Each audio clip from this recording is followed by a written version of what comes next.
Bank of England Governor Andrew Bailey has told banks to prepare for the UK to unshackle itself from the EU without a Brexit trade deal, according to sources. The Bank of England boss urged bank chief executives to step up their plans for a no-deal Brexit during a private phone call on Tuesday, Sky News is reporting. He is understood to have told banks to intensify their readiness for Britain to leave the bloc on WTO terms. The UK has already formally left the EU and negotiators on both sides have until the end of this year to agree a deal setting out their future relationship.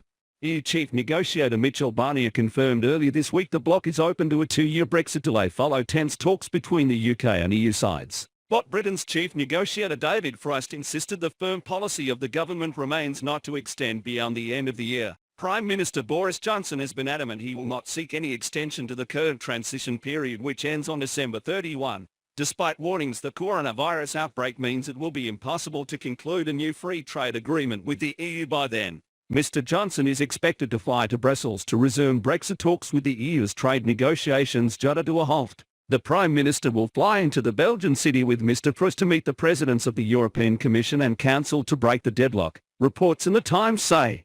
Talks on a new pact to cover everything from trade to fisheries to security from 2021 have reached an impasse before a key deadline at the end of June, when the bloc in London are to assess their progress.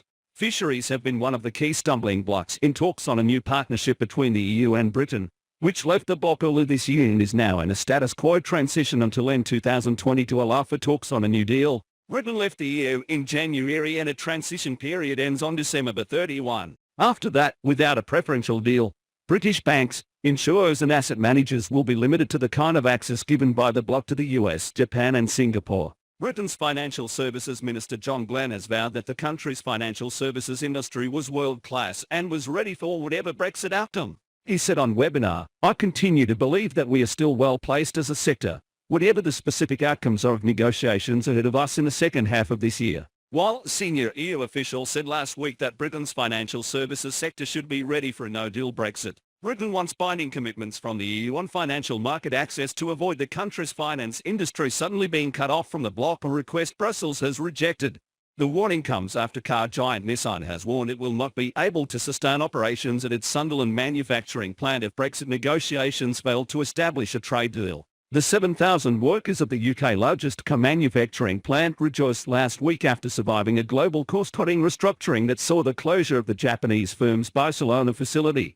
A Nissan spokesman said at the time that Sunderland remained an important part of our plans for the European business. But in an interview with the BBC, Nissan's global chief operating officer Ashwani Gupta warned the company would not be able to stand by its commitment to the Sunderland plant if the UK left the European Union without a trade deal that enabled tariff-free EU access. Mr. Gupta said, "You know we are the #1 car maker in the UK and we want to continue.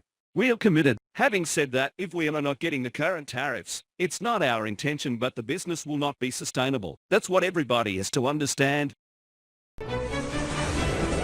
Thank you for watching and don't forget to subscribe our channel to receive the latest news.